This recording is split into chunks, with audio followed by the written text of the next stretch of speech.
You ask Tiger to solve. This deals with linear equations with one unknown. The final result is n equals 9. Let's solve it step by step. Simplify the expression.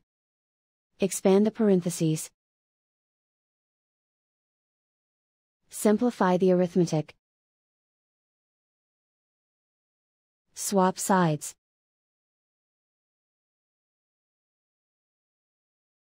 Group all constants on the right side of the equation. Add 10 to both sides. Simplify the arithmetic.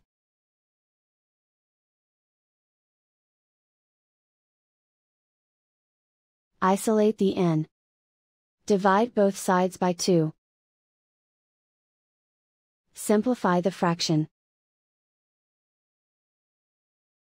Find the greatest common factor of the numerator and denominator.